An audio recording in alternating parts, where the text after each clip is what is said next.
नमस्कार बंधुरा सबाइके आमार मनेर मतो रान्नाते स्वागत जानाई। तो आमी आजके आबारो एकटा नतून रेसिपि निये चले एसेछि निरामिष पनिर। तो এই রান্নাটা আমি খুব সহজ পদ্ধতিতে ঘরে থাকা ঘরোয়া উপকরণ দিয়ে বানিয়েছি। তো আমি কিভাবে বানাচ্ছি আপনারা সেইভাবে বানিয়ে একবার খেয়ে দেখুন। কথা দিচ্ছি আপনারা একবার বানালে বারবার বানিয়ে খাবেন। কিভাবে বানিয়েছি ভিডিওটা প্রথম থেকে শেষ পর্যন্ত স্কিপ না করে দেখতে থাকুন। নিরামিষ পনিরের জন্য আমি এখানে 200 গ্রাম পনির নিয়েছি। পনিরটাকে এরকম ছোট ছোট টুকরো করে কেটে নিয়েছি। আমি এখানে 3 পিস মিডিয়াম সাইজের টমেটো নিয়ে কুচি করে নিয়েছি। মিক্সির জারে নিয়ে বেটে নিতে হবে। আমি এখানে ফ্রেশ টমেটো ব্যবহার করছি, আপনারা চাইলে টমেটো পিউরি দিয়েও আপনারা বানিয়ে নিতে পারবেন। টমেটো পিউরিটা দিয়ে রান্না করলে রান্নার টেস্টটা আরও দ্বিগুণ বেড়ে যাবে। তো আমি টমেটোটাকে খুব ভালো করে পেস্ট বানিয়ে নেব। পনির রেসিপির জন্য একটা গোটা মশলা আপনাদের রেডি করে নিতে হবে। তার জন্য ভেজে নিতে হবে 5 পিস এলাচ, 4 পিস লবঙ্গ, 1 টুকরো দারচিনি, একটা তারা ফুল। আপনারা চাইলে তারা ফুলটা দিতে পারেন, আবার নাও দিতে পারেন। তার সাথে দিয়ে দিতে হবে 1 টুকরো জয়িত্রী। সব শেষে দিয়ে দিতে হবে 1/2 চামচ গোলমরিচ।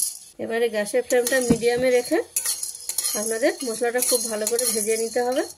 এরপরে আপনারা যখনই দেখবেন একটা খুব সুন্দর গন্ধ ছাড়তে শুরু করেছে এবং ধোঁয়া উঠতে শুরু করেছে, তখনই এই মশলাটাকে আপনাদের নামিয়ে একটা প্লেটের মধ্যে রেখে দিতে হবে। এর মধ্যে আরও একটা উপকরণ বাকি আছে, সেটা ভেজে নেওয়ার জন্য দিয়ে দিচ্ছি কড়াইতে সাদা তেল। তেলটা খুব ভালো করে গরম করে নিতে হবে। আর তেলটা গরম হয়ে গেলেই তার মধ্যে দিয়ে দিতে হবে 20 গ্রাম কাজু। দিয়ে কাজুটাকে লাল লাল করে ভেজে নিতে হবে।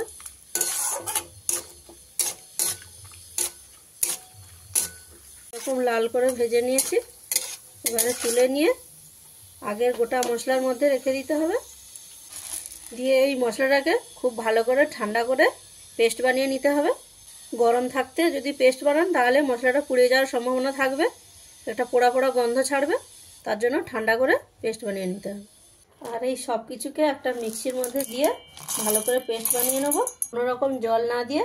আবারও বলে রাখি, এর মধ্যে পেস্টটা করার জন্য আপনারা কোনো রকম জল দেবেন না, জল ছাড়াই সুন্দর করে পেস্ট বানিয়ে নেবেন। একই তেলে দিয়ে দিচ্ছি পনিরগুলো। হালকা নেড়ে চেড়ে পনিরগুলো ভেজে নিতে হবে।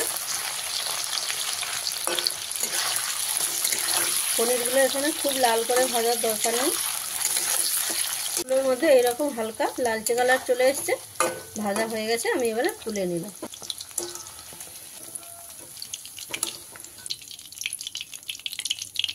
পনিরটা ভেজে নেওয়ার পরে আপনাদের পনিরটা যাতে শক্ত না হয়ে যায় তার জন্য ঠান্ডা জলে দেবেন না, উষ্ণ গরম জলে দিলেই হবে। পনির ভাজা তেলের মধ্যে দিয়ে দিতে হবে 1/2 চামচ মৌরি, 1/2 চামচ গোটা জিরে,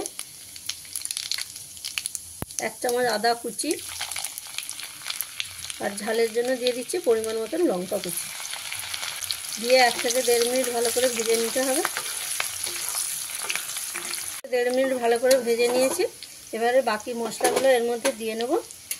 দিয়ে দিচ্ছি 1 চা চামচ হলুদ, 2 চামচ কাশ্মীরি লঙ্কার গুঁড়ো, 1/2 চামচ ধনে গুঁড়ো। এটা ভালো করে মিশিয়ে নিতে হবে।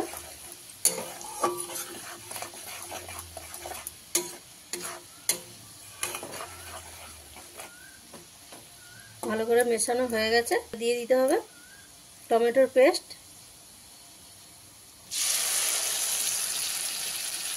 টমেটোর পেস্টটা খুব ভালো করে মিশিয়ে নিতে হবে।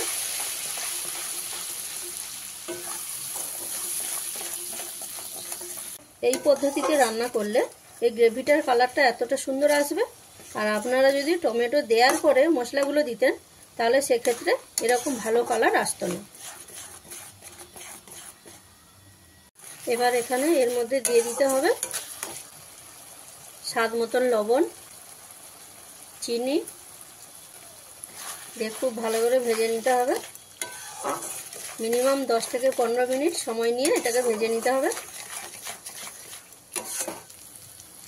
আশা করি আপনারা নিশ্চয়ই বুঝতে পারছেন যে মশলাটা থেকে কতটা পরিমাণে তেল ছেড়ে দিয়েছে।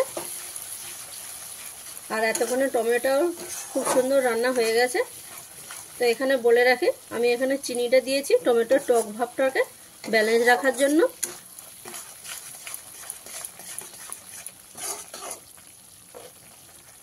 এবারে এর মধ্যে দিয়ে দিতে হবে পেস্ট করে রাখা কাজুটা। দেখুন জল না দেওয়ার কারণে কি সুন্দর স্মুথ পেস্ট হয়েছে। এটা এর মধ্যে দিয়ে দিলাম।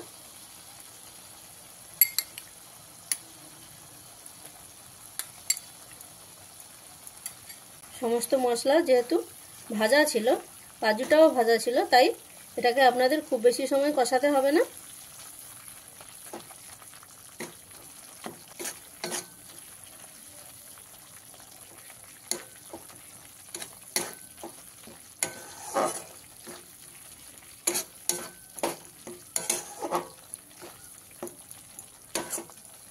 মিনিমাম 5 থেকে 7 মিনিট কষিয়ে নিলেই হবে।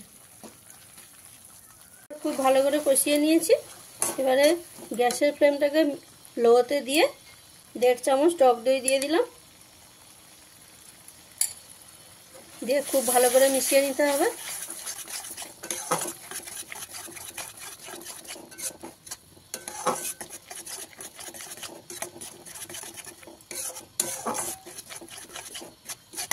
মেশানো হয়ে গেলেই গ্যাসের ফ্লেমটাকে আবার হাই করে দিতে হবে।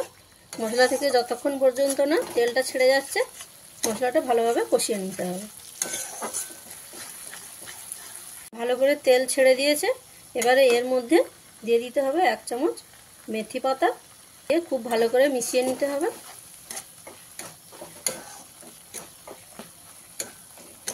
হয়ে গেলেই দিয়ে দিতে হবে পরিমাণ মতন জল।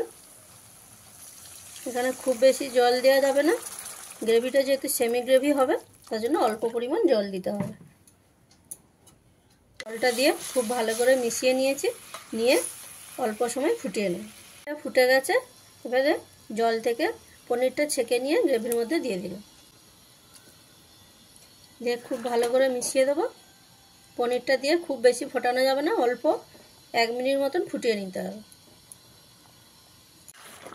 পনিরটা দিয়ে 1 মিনিট ফুটিয়ে নিয়েছি। সব শেষে ধনেপাতা কুচি,